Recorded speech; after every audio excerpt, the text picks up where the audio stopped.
จะเจอแต่บุญฉลวนปี44 45ช่วงนั้น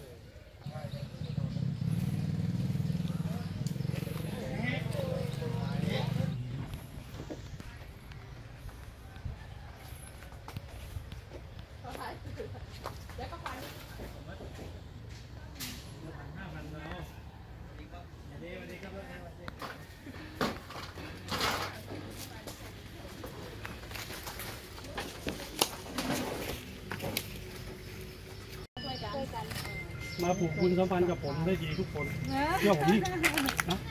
ท่านหนีการหนุนสุดยอดเลยนี่ต้องไปเดี๋ยวมันอยู่บ้านไหนเดินในบ้านใหม่กันอันนี้พอดีมัน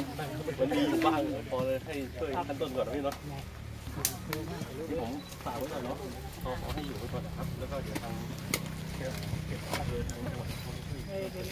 ผู้ใหญ่เป็นตัวแทนครับลุกนั่งได้ไหมหรือว่าอยู่ได้ไหมพลิกตัวได้ก่อนไม่โดนบ้านไม่โดนครับมีของดีบ่พวกนี้ครับลูกหาลูกพกลูกแม่เดี๋ยวนี้นะครับผมได้ไปอะไรนะครับน้องของช่วยเหลือเบื้องต้นครับทางมพันธ์26มาช่วยเหลือเบื้องต้นกันครับประเทศครับอย่างนี้ประสานเอาออกกันทั้งเนี่ยได้ครับเนาะมันเป็นต้นไม้ดีที่ว่าเป็นช่วงกลางวันนะเข้ามาเลยฮะไปไว้กันเนื้อเป็นไรเข้ามาเลยฮะถ่ายรูปได้เข้ามาเดี๋ยวที่รับลงไม่ได้ได้ยืนในพื้นที่แกมาอยู่ผู้พันมาเองครับอ๋อครับ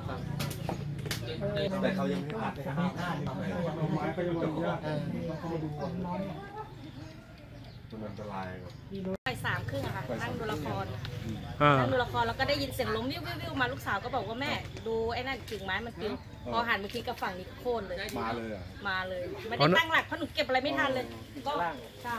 หอบลูก3 คนไปนั่งอยู่ข้างอ่างน้ำกับว่าถ้ามันถล่มลงมามันก็ติดอ่าง